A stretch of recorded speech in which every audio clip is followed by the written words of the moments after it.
And right. so the OVW boys were piling up some victories, and then Cena went up there and had that great showing with what was it, Jericho? I probably, yeah. I mean, once we did the SmackDown, I was on Raw. We kind of, you're on the road so much, you don't really, this happened, that happened. You watch other guys' tapes, but yeah, you just all that whole class of OVW since the 2000. I mean, first it was Brock called up. The next day I got called up. Yeah. Orton, Cena, Shelton. All of us, we all just came in waves. Shelton Benjamin said to tell you hello, by the way. He and Charlie Haas. He and Charlie Haas worked the ROH show last night with my son here in Louisville, and they said the next time I talk to you, please make sure to tell you hello, so I'll do that here on the air. Well, thank you. You're quite welcome. That is a hell of a class of guys, isn't it? You know it?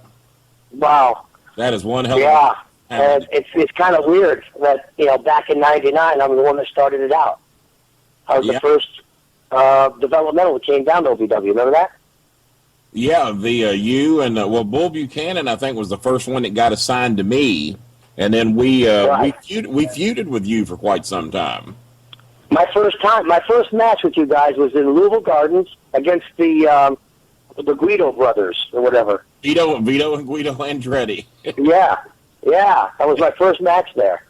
And I will say this. For OVW. I was lucky. I don't know if a lot of people know this. I got signed. I only was in the business 8 months, and I had like 12 matches. Yeah, that was the story of Rico's, that he had 12 matches. And the thing about Rico is that, like I said, I didn't finish the story. He always called me Dad, and I was 39 years old at the time, and I thought Rico was about 25. That's how old I thought he was. And then it turned out he was only about a year younger. He's only about a year younger than I was. And nobody knew. Nobody knew. Not the WWE. I don't think Cornette knew. I don't think anybody knew how old Rico really was. They just looked at him and thought he was about 25 years old. Had that long curly hair and the charisma. And, hell, no one thought any different. Yeah, I signed the developmental. I was 38 and a half years old when I signed the developmental. They wouldn't do. I think the only other person they ever did that with was the Boogeyman. You and Boogeyman are probably the only two of that age that ever got that opportunity. Yeah, it was funny because Brooklyn Brawler, Steve Lombardi. Yeah. He used to tease me. He goes, "Hey, you debuted at 40. I retired at 40." He always used to tease me.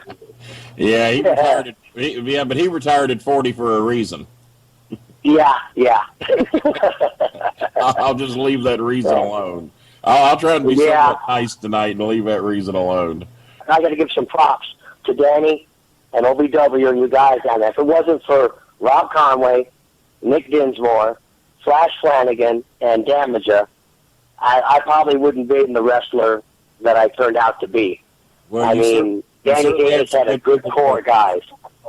Well, you can only get as good. You can only get as good as the people you've got to work with, and you certainly had a good group to work with there, without a doubt. I had a fantastic group, and I mean, if it wasn't for them, and the first person I ever got a feud with was Rob Conway, the Iron Man.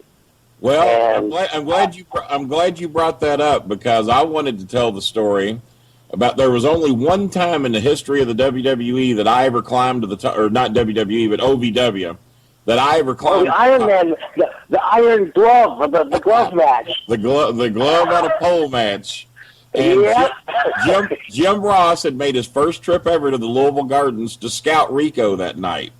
And I'm sure he was going to scout a couple of others, but his main focus was Rico because he had been hearing Cornette brag on him so much. So he says, "Kenny, do you want to go up that pole and see if you can do it in practice?" And he says, "Rico's going to throw you off that top rope." And I'm thinking, bullshit. Ain't nobody throwing my big ass off the top rope. And then Jimmy says, "No, man, Jim Ross is here. You got to do it. You got to do it." And I'm thinking, well, I ain't going to fucking do it in practice. If I'm going to break my leg, I'm going to do it during the fucking show. So sure enough, the match comes to the point where I'm supposed to go up the pole. So, and of course, my big fat ass can't get up the pole. I'm jumping and reaching, and I can't get that glove for shit. Conway's laid out, and there stands Rico. He gets up before Conway. and he's standing behind me tapping his feet like, how long do we let this fat bastard try to go up this pole? And then when he come over and tapped me on the back, I realized the shit was going to go south. He grabbed me, threw me off that top rope, landed flat on my back right in the middle of the ring. Cornette said the earth turned an axis and that I'm the reason for global warming to this day because of what Rico did, throwing me in the middle of the ring. But as of the only top rope bump I ever took in my life, and Rico was the only guy I ever trusted to do it with. That's a memory we have. Yeah. And I'm the cause. We have a few of them, I'll tell you. Who knew that I caused global warming? Yeah, who knew? The earth is rotated off its axis. Yeah, the epicenter was Louisville Gardens. Oh, I guess it was. And then they had to close the gardens not long after that. Yeah, there's a foundationally unsound. That foundation leak, and they couldn't fix the crack.